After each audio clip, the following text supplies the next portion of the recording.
Thank you so much to everyone who's joining us live for today's Lunch and Learn, Save Maine Absentee Voting, Question 1, and Protecting Access to the Ballot in Maine. And thank you so much to all of you watching the recording. So today we are talking about one of the most consequential ballot initiatives Maine has seen in some time, Question 1. And we're so fortunate to be joined by two members of the Save Maine Absentee Voting Coalition. Beth Allen, the Executive Director of Maine Votes and Maine Voices Network, and Nick Janzen, Policy and Partnerships Director here at Maine Conservation Voters and Maine Conservation Alliance. Thank you so much for being here today. My name is Maggie Summers, and I am the Outreach Director at Maine Conservation Voters and Maine Conservation Alliance. Our organizations represent more than 13,000 members and supporters dedicated to building a just, thriving future for all by acting on the climate crisis, protecting the environment, and safeguarding our democracy. MCA does that by bringing people and organizations together, and MCV does that by advocating for equitable policies, holding elected officials accountable, and winning elections. Since 2020, this weekly online Lunch and Learn series has helped us advance all of those goals, creating a shared space to explore our environmental and social history, policy priorities, climate action movement, and more. And a few notes before we dive into today's program. We will hear from Beth and Nick first, and then tackle your questions in the Q&A session at the end. And in the beginning, there's a spot too for questions, so stay tuned. But you don't have to wait. Please send your questions to either me or Gabe Cole as they occur to you, through the chat as they occur to you.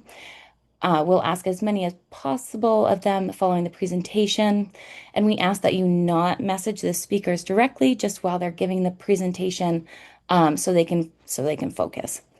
And if you have any technical difficulties, please message Gabe through the chat and he will help you out. This event is being recorded and the video will be posted on our YouTube channel later this afternoon. You can also find recordings of all of our programs on YouTube, where a number of playlists can help you focus in on particular topics.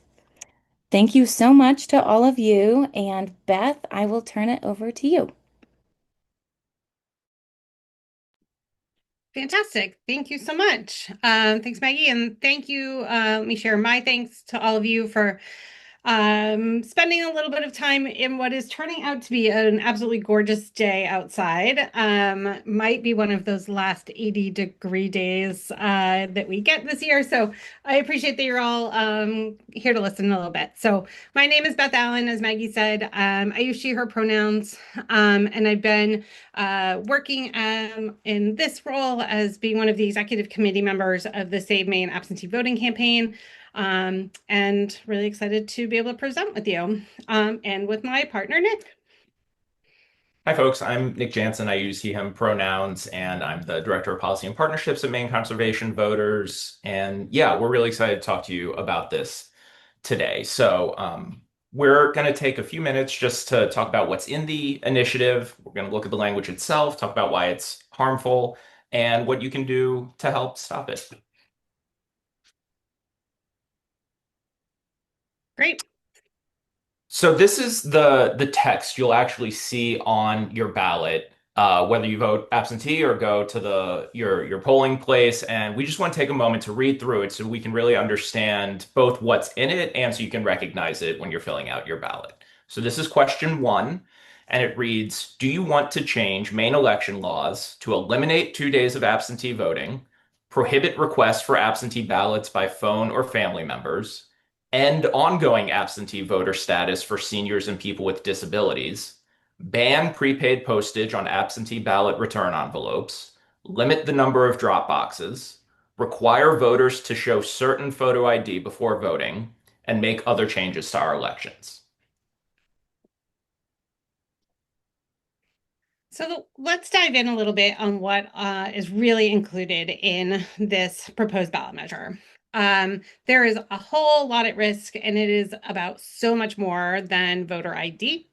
So question one would dismantle absentee voting as we know it, the way that we currently utilize our absentee voting here in Maine. Specifically, as mentioned in the question, it would eliminate ongoing absentee voting, which is currently available, program available for those who are senior or those with a disability. It actually takes away two of the most popular absentee voting days, the Wednesday and Thursday before Election Day, often the most utilized days for voting absentee in person. Take those 2 days away. It puts restrictions on the number of secure drop boxes, which we know have become something that are many of our folks and many voters utilize as a secure way to drop off their ballot and make sure they get that returned. Really limiting it to only one per town. And when you're thinking about places like Portland that have a wide swath area, that really limits accessibility. It also makes a lot of the restrictions around using absentee voting or secured ballot drop boxes so rigorous and so hard and unnecessarily hard for town clerks that we actually think that many town offices and towns would end up not utilizing a drop box in their town. Again, taking away another opportunity, secure resource for voters to be able to cast their ballot. So it also does a few other things. So as mentioned, it includes a ban on return postage for on absentee voting or absentee ballots. We actually don't know that there are towns that are currently utilizing this, so we're not sure why that's included, other than this like continued attack on like town and municipalities and our trusted town clerks from being able to make the choices for their town. It prevents voters from being able to call their town clerk and be able to request their ballot. I'm sure, like many of you, I was on a first name basis with my town clerk for many, many years in my teeny tiny town in CD2. I could call her and say, hey, can you just make sure I get, can you mail my absentee ballot to me? That is a tool that's often utilized by seniors who are going to have a more challenging time being able to utilize the absentee ballot request form online. And it will prevent that from being a resource for those folks. It also requires voters to show an approved form of ID in order to obtain their ballot. And it's actually extremely restrictive as to what is considered an approved form of ID in according to the proposed law. Yep. Yep. So it does quite a bit of things, and that is why the question lists out several pieces. This was drafted by the proponents in a way that really makes changes. I think when we counted up, it's 28 different sections of voting law that it shifts. 4 of them actually have to do with providing an identification. The other 24 are really around these absentee ballot procedures and processes that we've had in place.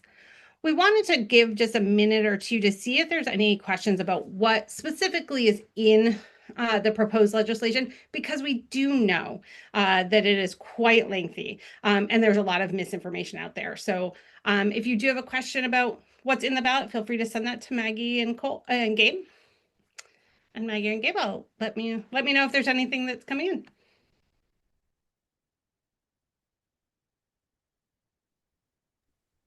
I haven't got anything yet. Please message me in the chat if you have any questions. I don't have any yet. That's all right. I'll give it one more minute, and while we're waiting to see if there are some questions that come in through the chat, I'll just mention too that we're going to talk some more in a minute about the real impacts that this would have. But in case folks are wondering, the restrictions on the ID, on what is an approved ID in this, couple of things stick out to us when we've been looking at it. One is that student identifications will not be considered approved ID, photo ID, in order to request your ballot or to vote. Tribal identification is also not listed in the approved identification as well, really disenfranchising our Indigenous folks here in Maine. So. And I did get some questions. So where did this text originate? It's a great question. I'm going to hold on it just a little bit because we're going to jump into that in just a minute. So you're already anticipating kind of where we're heading. Um, Okay. that's great. What is Anything the it's directly on what's included in the bill? uh there's some questions about where we would go find the full wording, which I will make sure that everybody gets in the follow-up. There's a question about the end of the language on the ballot. Question one mentions other changes to our elections. What are those other changes? That is great. Great question. So the I am not in the Secretary of State's office and how they have drafted this, but I can tell you there are several, as I mentioned, there's 28 different sections of the law that they are shifting with this proposed legislation. And some of them are kind of technical. They're not going to be things that the average voter would, be able to read and understand if they listed them directly in the ballot question. And that is the standard that they are held to when drafting a ballot question. So I think my assumption is what they're trying to encompass there is that there are some other changes, things like there's like some technicalities on how a Dropbox has to be secured. There are some technicalities on how me as my grandmother lives one town over and would no longer be allowed to drop off her absentee ballot for her because we don't live in the same town. So there's these like technical pieces there. There's also some changes that actually came out in the public hearing for this bill that actually don't match up with Maine law. So there's a provision in it that mentions, Nick, correct me if I get this wrong, but it mentions like a ballot number at the bottom of a ballot. We don't use those here in Maine. It looks like it's probably a copy and paste error from the proponents when they drafted this language. And the Secretary of State's office actually lifted that up in the public hearing, just saying, we're not sure why this is here. This doesn't actually apply to Maine law and actually line up with anything that we have here. So those are some of those technical pieces that would also be included. So. Yeah, and I would just add really fast, and Maggie can share this information after the lunch and learn. The language I read, that's the entire language you'll see on the ballot. There's a whole bill. It's a piece of legislation that goes into a lot more detail, like Beth was just explaining, that shows the actual amendments to Maine statute that will be made if the referendum passes. And we can share that information too. You can also look up LD 1149. That's the bill number, and it shows like word by word what gets amended in statute, what gets eliminated, what gets added. And that's kind of the most comprehensive listing that you can find. Fantastic. Thank you. We'll have some more time for questions kind of at the end. And I know some folks are already asking some questions beyond just what's in the bill. So I'm going to move us a little bit forward here and turn it over to Nick. Yeah, so let's talk a little bit about who's going to be most impacted if question one passes. So we know this is going to impact really wide swaths of Maine community members, but it's going to have a really disproportionate impact on a few groups, especially older Mainers. So last year in 2024, 45% of Maine voters voted absentee.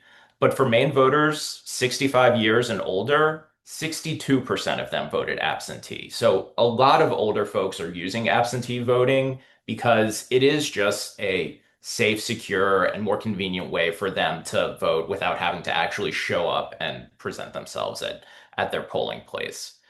And the biggest kind of effect here is eliminating the ongoing absentee voting program. So this is a program, it's a relatively new program, and it's designed for seniors and for voters with a disability, and it allows them to just ask for an absentee ballot once, and then they'll continue to be sent one in each subsequent election. For the rest of us, we have to ask for an absentee ballot before every election, and if we don't, we just go vote in person.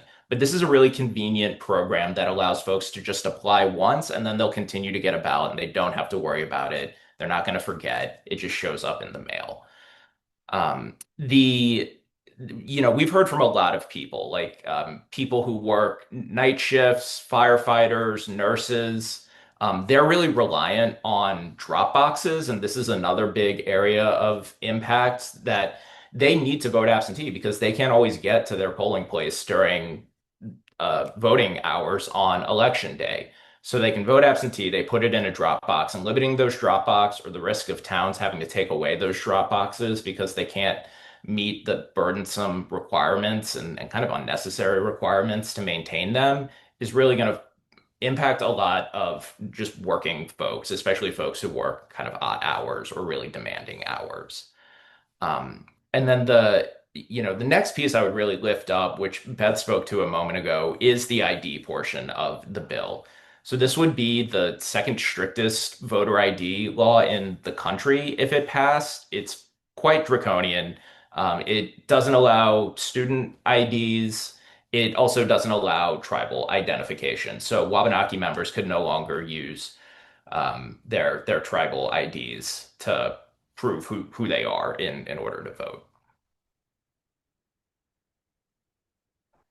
So Beth, let's talk about where this came from. We got that question earlier. Why are we seeing this now? Yeah, great. Thanks, Nick. So good questions. Glad that you are all thinking about that already. I want to just say this is not a standalone piece, right? Like we're seeing this attack on voter access to the ballot box across the country, right? This is part of a national voting rights attack.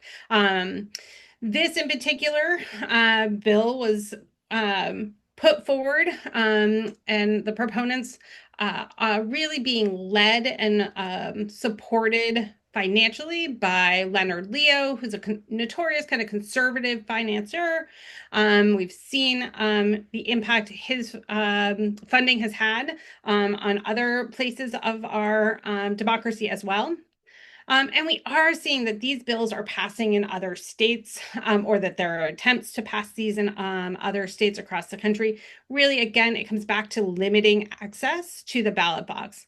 Maine is this like lovely shining star when it comes to being really pro voter. And I think that's a history that we all really, as Mainers, really just really enjoy and like are proud of, is that we reduce unnecessary burdens for someone to be able to access the ballot box, while also making sure and supporting secure access. So making sure that we have security measures, like being able to prove your residency when you register to vote, and being a part of other programs that help us to make sure that our election rolls are cleared and contain registered voters. So, but because we're starting to see this increased attack, and even just recently, right, we're seeing what is being called by the federal administration as being mail-in voting,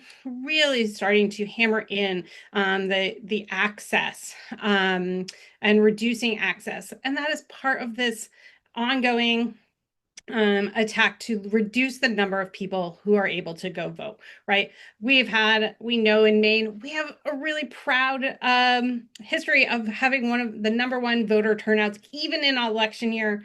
I think it's Minnesota has beat us one other time in terms of turnout. It's okay.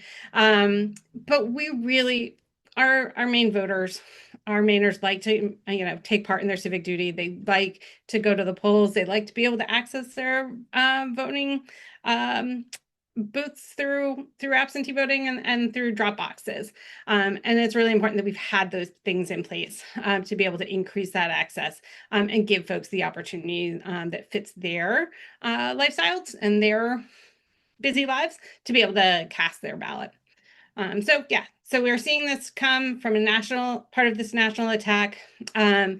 This past a year ago, Voter ID for Me is the proponent's campaign that at the time was really backed by the Dinner Table PAC, which was really, at least at that time, led by Representative Laurel Libby, helping to really move this forward and helping to collect the signatures to place this on the ballot this year.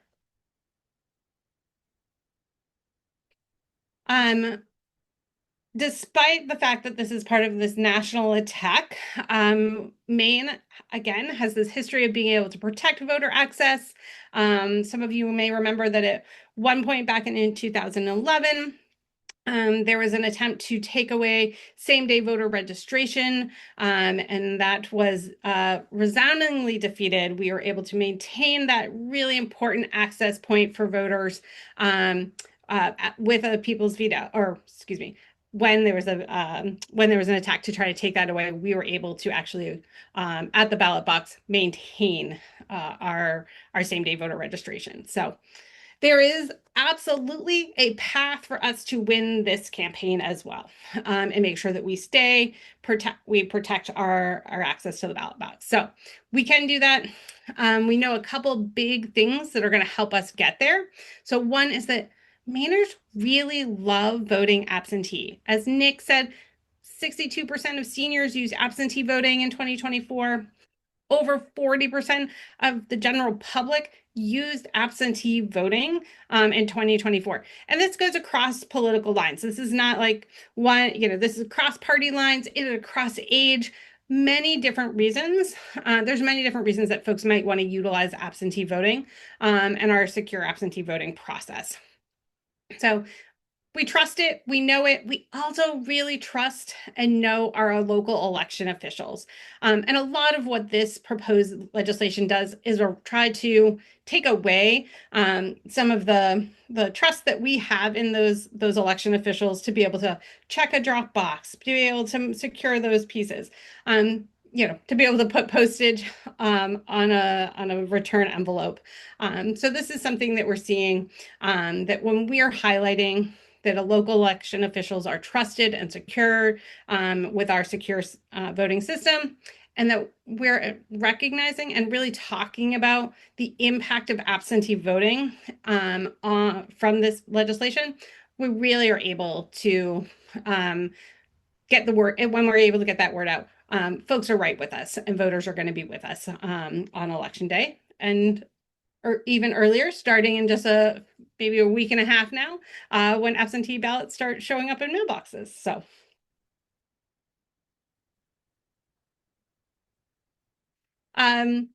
one big thing that we do know is that messaging really, really matters in this campaign. How we talk about this matters. We saw that, through the signature gathering phase, many folks were told this is just about this ID. That's all it's included. Really given some just flat out misinformation. Enough so that the proponents of this bill, when the Secretary of State released the drafted language that Nick read at the beginning, they actually sued the Secretary of State's office because they were, I think, mad because the language on the question actually lists what's included in their proposed legislation. So it's important that we are talking about all of these components and making sure that folks know about the real impact that this bill would have. So we're talking about absentee voting as being safe and secure and popular. We are making sure that folks know that over 40% of Maine voters use absentee voting. And that we're talking about, why would we second guess, our trusted town clerks or make their jobs harder? One of the big pieces of the ongoing absentee ballot program that was designed for seniors and those with a disability is that town clerks were in support of that program. They advocated in the legislature to put that program in place because year over year, they said, we're getting requests from the same folks. We know who they are, and we want to make it easier in our system, not include these additional hurdles for some of our seniors to be able to request their absentee ballot. And if we know they're going to request it on an ongoing basis, we'd like to give them the opportunity to do that. It also makes it easier for town clerks to be able to have that list of ongoing absentee program participants. And they said the same thing. That just makes things, makes it work smarter and not harder in our town clerks and allows them some efficiencies. And then again, part of this ongoing national attack is just this trying to erode the support and trust that we have in our voting systems overall. And that's where a part of these proponents are putting some of this forward, is to like erode that support. We're seeing that in lots of places around our democracy. And we know here in Maine has safe, secure voting laws. And as we talk about that and reinforce that for folks, it's really important and helpful in the campaign. So let's talk a little bit about how you all can get involved with this. And we know from our research that education and awareness is really important this year. It's an off-year election. A lot of people don't know that there's going to be an election in November. And even if they do, many don't know that this question is going to be on the ballot. So helping to spread the word and just letting people know that this is coming up is a really important thing to do to your friends and family. So you can join us at upcoming events to talk with other voters about this. And we're going to have a ton of links and resources that get sent out after the program with more details about these things. But we've got a lot of events coming up, including weekend after next. We have a big weekend of action. There's going to be a lot of canvases, a lot of events out in community that are going to be a lot of fun and a really cool opportunity to meet other folks. The one of the quickest ways to get more information about the campaign is to follow our social media accounts and to help repost and just spread that word that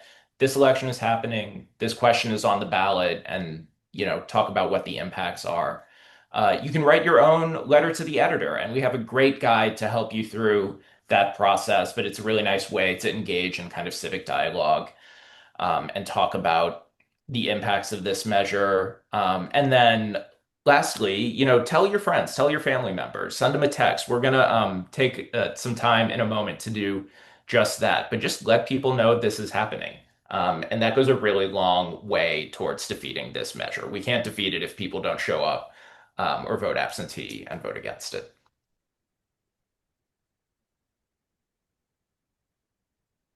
You can also donate to the campaign here. This is a QR code that'll take you to our website. We also have a link that we'll send out later today, because your support does help us raise awareness, get information out there, and defeat this question.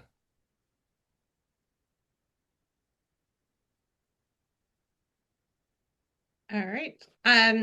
So as Nick said, we're going to take a little action together. So I hope we have explained kind of the real dire impact that this would have on our voting access, and Mainers' ability to cast their ballots. So we want you to help us take some action right now today. We are not in like, oh, let's talk about this some more mode. We are almost in October. Oh my gosh, I can't believe I'm saying that. We're almost in October. It's full throttle here in campaign mode. So we want to take every opportunity we can to take some action. One of the best ways that we can do that is you can scan this QR code, or I think Maggie is putting the link in the chat. She's on it for folks. And this pledge to vote no with us. Like, pledge your commitment. It helps us know that we've been talking with folks. It helps us know where our support is around the state. And then while we kind of talk about a few more things, I'm going to give you a challenge here. We're going to ask you to take that link that Maggie put in there, or that you're scanning, and text it directly to 3 friends in Maine. Right now, ask them to also join you and being able to pledge no, let them know why. It can be a quick text of, hey, did you know this thing is coming? It's going to really impact my ability to, use absentee voting, or, quick sentence about why you're voting no. Ask your friends to make that pledge with you now. The first 5 people who get a confirmation that one of your friends has signed the pledge, let us know. Raise your hand. I think you can do the raise the hand on this. And Maggie's going to keep an eye out. We're going to give you one of our very coveted lawn signs. They can officially be out in public ways starting today, I believe. And we'd love to make sure that we get you one of those the first batch of lawn signs is basically already out the door. I have a few stashed away in my garage, and I will make sure that we get one of those lawn signs directly to you if you're able to help us get some of your friends to pledge to vote no with us as well. As you take a few minutes to do that, I also want to point out a couple of things. So as Nick mentioned, starting October 3rd on Friday through the 5th, we are calling this our weekend of action. This was timed specifically because absentee ballots will become available that week or weekend, especially specifically starting on Monday. Absentee ballots will either start showing up in mailboxes if folks have already requested them, or will be available for folks to pick up in person at your town office. So we want to make sure that we're talking with folks that particular weekend. We have plans to have thousands of conversations across the state. We have canvassing events happening all over the place on Saturday and again on Sunday. I think Maggie has the links for both of those as well. And you can sign up to Canvas. You can see where those canvassing events are happening. We'll love to have you join us. I will tell you a little bit if you've canvassed before with any political parties or candidate work. We are talking directly with folks who are, one, likely to vote with us and having amazing conversations. The name of this game, because it's an off-year election, is actually just about making sure folks know what's on the ballot. You all are here and you're already plugged in, so you're the exception in this rule. You are those fantastic, good voters, I am sure, but not everyone knows. So going door to door, having a conversation with someone and saying, hey, do you know this is on the ballot? What we are clearly finding is that, about half of the folks haven't heard about this yet and are like, oh, but the minute they hear about it, 94% of them are completely with us when we explain that this is on the ballot. So we're really finding great results. We're talking to the right folks and really want to have you be part of those conversations. So. All right, Maggie, let me know if we have any winners that we need to call out. And then, as Nick mentioned too, here's some links or here's some QR codes if you want to find us on Instagram, Blue Sky, and Facebook. We've got some fantastic content going up there. We've been highlighting some of the amazing house parties and other events that we've been having across the state. So please follow us on all of those as you go through. And then just want to wrap up and kind of put this screen up for you that just to let you know, one of the big pieces of this campaign is that this is a coalition campaign. We're not doing this as like one organization. This is a coalition of organizations coming together to defend our voting rights. And you can see the wide swath of areas that all of these organizations represent it here in Maine, from the Maine Educators Association and the ACLU of Maine, obviously Maine Conservation Voters, to our labor union friends at MSCA and SEIU, and youth organizations like Maine Youth Power. These folks are all coming together to fight this because this is kind of one of those like lift all ships. If these folks know and these organizations know that their members are going to be impacted if the absentee voting program that we have here in Maine is going to be eroded. So it's really important that we have all of these folks. They're out talking with their members, they're out talking to their supporters, and are lifting up the impact that it would have on their members as well. And then same thing nationally. So we have national organizations and national partners who have also been supporting this, the campaign to defend this as well, including AARP, who has come out very clearly against, both voter ID components and the rollback of the ongoing absentee voting program. So we really are seeing that this is going to impact a lot of folks. So I will leave these up for a minute, and then Maggie, are there any questions that have come in that that we should come back to? Yeah, we have so many questions, and I've just been trying to see if there's anyone who has gotten a yes from somebody they've texted yet. I've sent all three of mine, but haven't heard back yet. But I have heard a lot of people are already having house parties about this and already talking to so many of their friends. So I think we have a pretty good crowd on that's already been pretty plugged in.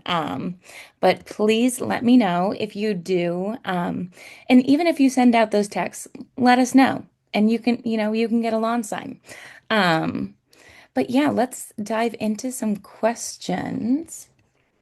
So what what currently is acceptable voter ID, and what does that look like here in Maine? That's a great question. Sorry, I couldn't tell if I was unmuted. Um, uh, Great question. So right now, when you register to vote, you must prove your residency. So it's not just about your ID, but it's actually about showing that you live in that town, right? So you have to be able to walk in and prove that. There are a couple different ways that you're allowed to do that with our current secure process that's been on the books for decades. But you do have to you have to fill out either your little green card or you register online. You have to show your town clerk, that person who's going to know you, who's going to know their town. You have to prove your residency to that person. And that is often sometimes being able to bring in mail that lists your address and your name. You also have to sign. Nick, I'm not the lawyer on this call, so tell me if I get the wording wrong. But you actually have to attest, right?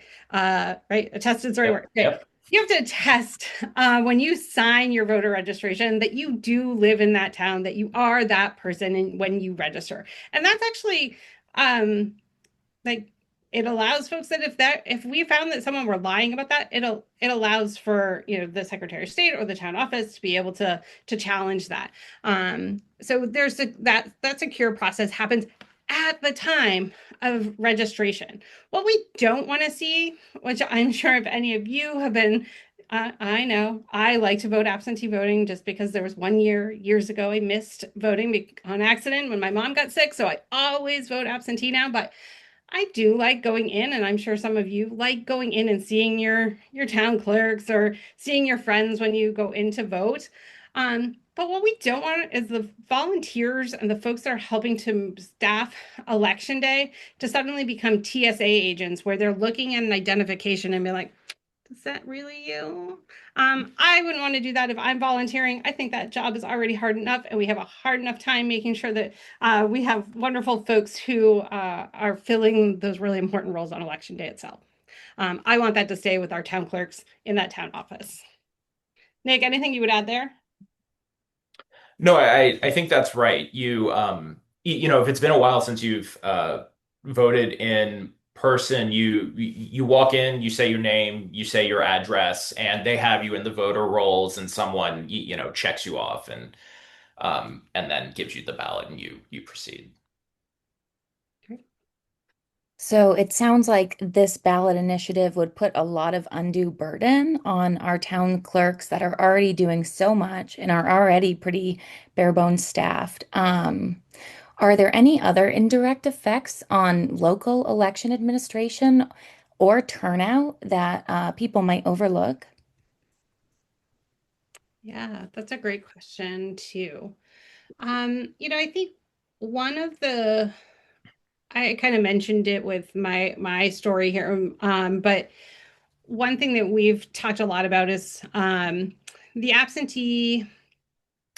There are many folks who will request their absentee ballot. They get through that process. They get their ballot mailed to them, but then have a loved one that's able to drop their ballot back off for them, bring it to town offices. I think that happens a lot. Like family members are like, "Oh, let me make sure this gets dropped off for you." I think that's that could be a significant impact, especially for elderly folks or folks who do not drive. I've heard a lot of stories. We've read a lot of letters to the editor this year to that effect. That like I've always made sure that my mom's ballot gets turned in. I won't be allowed to do that because we don't live in the same town anymore, or they're in a different town. I think the impact of that, and also just the impact that like as a voter, my grandmother has, wants to be able to hand that over to someone that's trusted and make that decision on her own, and taking that decision making power away from voters seems like a bit kind of an additional impact. So Thank you. And Nick, anything to add? Awesome. Um, I did have a question. Are there any examples of absentee ballots being misused in Maine? Is that even something that has occurred? Like, is there a reason we're worried about it? It's a great question. There are no cases in that have been attributed directly around absentee ballot requests being an issue for fraud. I can also tell you that a I'm going to forget the year. I will make sure that Maggie has it when we send out the notes. But uh, men, under with a Republican Secretary of State, there was a bipartisan blue ribbon commission here in Maine that specifically looked at voter fraud. Are there incidents, of misuse or mishandling of of ballots? That commission did an extensive study and did not find evidence. And their report is online. You don't have to take my word for it. Their report is directly on the State of Maine website. They just didn't find that voter fraud was something that was happening here in Maine. There wasn't this wide place there, and didn't recommend any shifts or changes to our secure process that we already had in place following that commission. So Yeah, I think it was in 2011. that's what I wanted to Or say. Yeah. yeah. Yeah, I mean you are more likely to be struck by lightning than there is to be voter fraud in an election. It's pretty well documented, both in Maine and nationally. Wow. So it seems like there's a lot of myths around absentee voting that are circulating. And obviously, I feel like you must have strategies that the coalition is working to try to dispel those myths. I was wondering, is there any particular myth or misconception that's been gaining traction recently? And how did the coalition respond? Mm. I don't know if I'd say there's a particular myth. As Beth mentioned earlier in the presentation, I mean, there is a nationwide push being seen in many states right now, pushed by just hyper right-wing individuals who are trying to, sow uh, dissatisfaction and question our election system. And there's just no evidence to back any of it up. So they'll cherry pick sort of stories and spin them and get people ginned up, but there is no evidence this is happening, and this is an effort to undermine our democracy and undermine confidence in elections. And I think the best way to sort of address that is to just very simply state that our elections are safe and secure. We know they are. There's evidence they are. There are mountains of evidence that they are. And to raise awareness that this question is on the ballot in Maine, talk about some of the impacts that we laid out. And we're finding that a lot of people just recognize that, they get that, they're very rational and reasonable, and they, pledge to vote no accordingly. Yeah, I think that's right on. I would add, I think the question earlier they come up with, like, there's this myth that, like, well, people don't even have to prove who they are when they register to vote, or when they go to vote. And I think that's a myth, and that's just a misnomer in terms of how our election process works here in Maine, right? We're not looking to, like, take away that folks have to, like, attest that they are legally a citizen to be able to vote. They do that when they register to vote. This bill is about shifting that and making that on election day, making that when you are obtaining your ballot versus at voter registration. So I think that's one of the shifts, or one of the myths that I've seen popping up, is like, people will say, yeah, but this is about security. We just want to make sure that everyone who's voting is allowed to vote, meets the requirements for voting. Actually, we do that. Like, why are we pretending like that doesn't already happen? That is already part of our process. So that just kind of thing. And then on the other side of this, I would actually, I think one of the other myths that I'm seeing pop up from a national perspective is actually that, I will just say, like, we've seen that Trump has specifically been calling out mail-in voting as being something that is, like, on the left, and the left is, like, using this for fraud. I want to be really clear. I was not making it up when I said that for what is it, 40 over 40% of voters in 2024 used absentee voting. That is across the spectrum. That is not like, oh my gosh, overwhelmingly the only people that are using this are registered Democrats. These are Democrats, independents, and Republicans. This is a secure system that all parties have utilized and know how to use. And one thing I will just point out, because I have a minute to do it, even Laurel Libby, who is proponent of this bill, which takes away absentee voting and dismantles it, on her own Facebook page last week, encouraged her supporters and followers to request your absentee ballot. So this is not something, this is not a tool on the left that the right is trying to take away. This is just an attempt to erode that support. And here in Maine, across the board, folks use absentee voting because we know it's a secure, easy access way for folks to be able to cast their ballot. So, Ooh, it is. There is a lot going on right now. And it seems like we have just become more partisan than ever. And it feels like, especially with this issue and the attack on mail-in voting and absentee voting, that the attacks seem to largely come from the conservative parties. And we had a question here. Since the arguments about voter ID seem to be more fluff than substance, as we've talked about, how do these narratives actually benefit conservatives pushing them, perceived or otherwise? And why wouldn't that erode their own credibility as a party as well? Dang, great question. great question. I mean, I'll say one, I think it does erode their own credibility. I mean, see my previous statement of Laura Libby being the main proponent of this bill and then also encouraging her supporters to use it. I think it does. I think we're seeing that even in how, folks are talking about this, the proponents of this bill, when folks say, okay, well, if you wanted to have a conversation about voter ID, why did you include all these other things, right? Their answers back are not clear. There clearly isn't like a real reason. I've gotten 1,000 different reasons when I've had conversations with my, just community members. Stretching from people saying, oh, well, there could be fraud in this thing. Like, my 80-year-old grandma is not creating fraud, and like that just doesn't pass a straight face test. And I think that's the case for most folks when we get, you're really stretching at things here. So I think it is eroding some of that piece. And often, I personally know that I think any kind of voter ID law itself is going to have an impact on some communities more than others. And we've seen that time and time again in terms of research.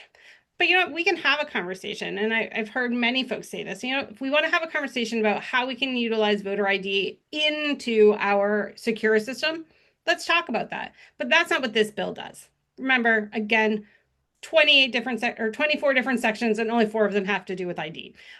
This other parts of this bill is truly just about eroding that access for folks. So, and I think, again, part of that bigger narrative of if folks can start to sow doubt about processes, right? We're seeing that in all kinds of spaces in our democracy. If we can just erode a little bit of trust in, libraries, if we can erode a little bit of trust in the judicial system, that folks will just start to mistrust things overall. So I think it's part of that national narrative too. Oh man. And so you just mentioned how this would affect a large portion of Maine voters, especially seniors and rural communities. And I just wanted to see if you could give an example of another voter or community that might be expected in unexpected ways, that they might not know that this bill would actually affect them. Not bill, this ballot initiative. Sure. Nick, you want to take your Go for it, Beth. I think we've kind of mentioned it a couple of times here and there, but we're working directly with Wabanaki Alliance because for some reason, they were extremely restrictive in this bill about which photo IDs would even be allowed, and to leave out directly leave out, they listed several approved kinds, right? Like by name, to leave out tribal communities and tribal identification, I think is just significantly insulting. And also just that's going to have a deep impact on Indigenous folks here, on the Wabanaki community here in Maine. And we're working obviously with Wabanaki Alliance and Wabanaki Public Health to make sure that community members know that about that potential impact as well. And then of course, students as well, student identification not being allowed as a option. My student goes to school in Massachusetts. And this is going to make it much harder for her to request her absentee ballot, to be able to like have her absentee ballot mailed to her at college. Um, One example I've used a lot, and I know this kind of falls into seniors, but there's one of the components of this bill is you would actually, if you're requesting an absentee ballot, you would actually have to take a photocopy of your approved identification that you would need to use and mail that photocopy in with your paper application for your ongoing absentee or for your absentee ballot request. I don't know how many folks have a photocopier like sitting around in their in their house, but I can tell you that like my parents don't. Though actually they might, but I can guarantee you it doesn't work, right? It hasn't worked since I left there in high school, right? Like the average voter just doesn't have access to those things. So I think it's actually going to really deeply impact folks, like everyday folks that were just not, voters that just take that for granted of being able to use the secure system. And then one of the things that I've really been struck by in talking with a lot of our coalition partners, spoke with someone from the Southern Maine Labor Council a couple of weeks ago, and he said, Beth, like, if there's overtime that gets offered to me as a construction worker and it happens to be on election day, like I have to take it, right? Like that's my gas money. That's the like my spend money. I need to be able to take that overtime. I need to have access to absentee voting to make sure that I can cast my ballot. I don't want to have to choose between, oh, do I get to vote this year? Or do I take this like really incredibly important overtime as well? The shift workers, those folks that have unpredictable schedules, again, I think is another community that will be impacted. So.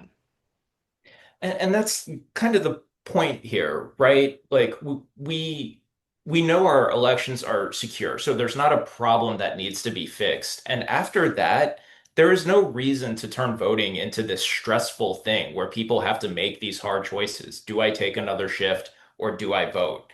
Can I help my mom return her ballot or can I not?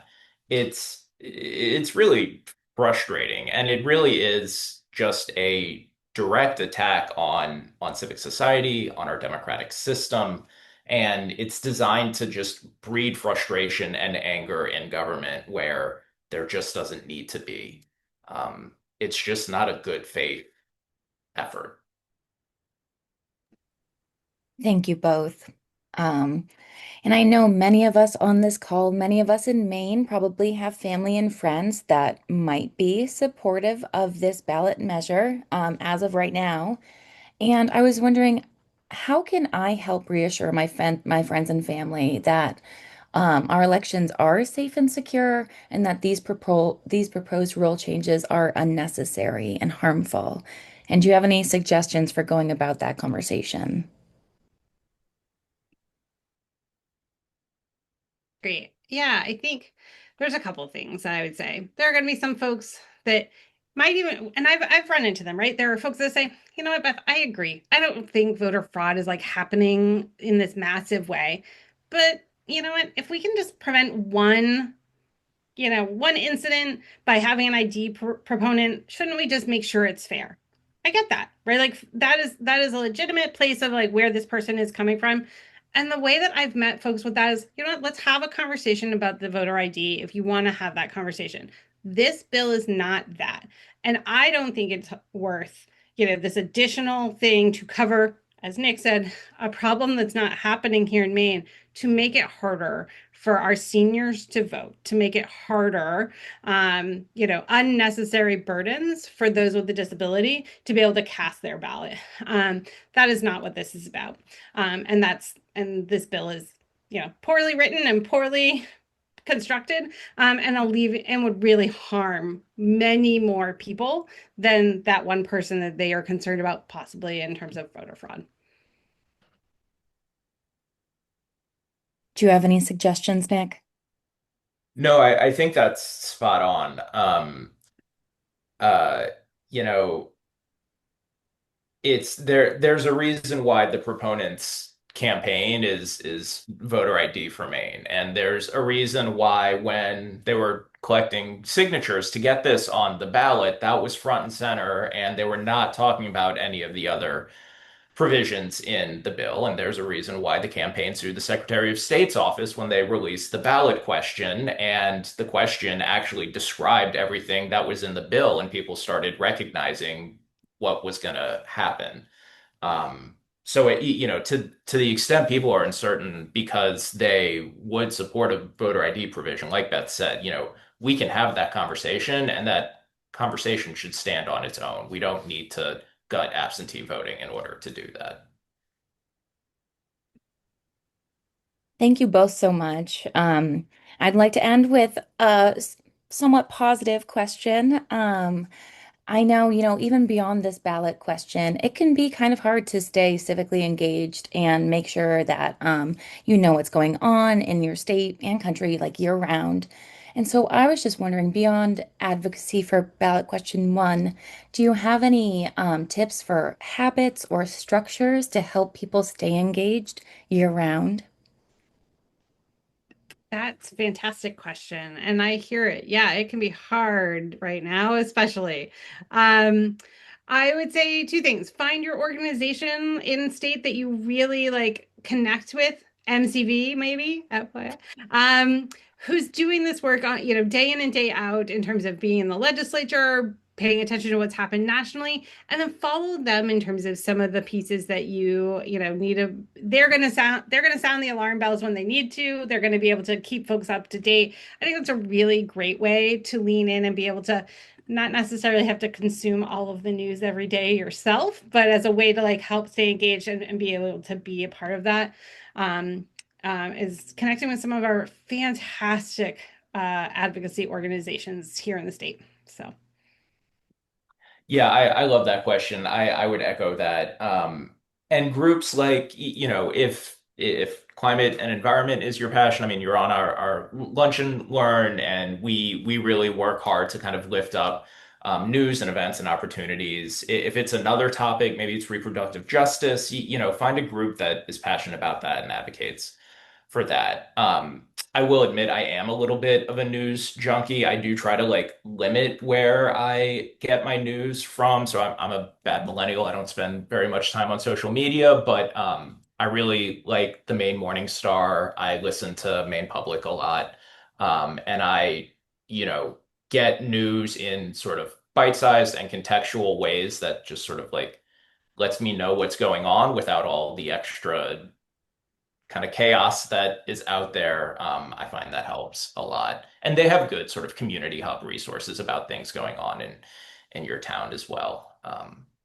Yeah, that's what I do.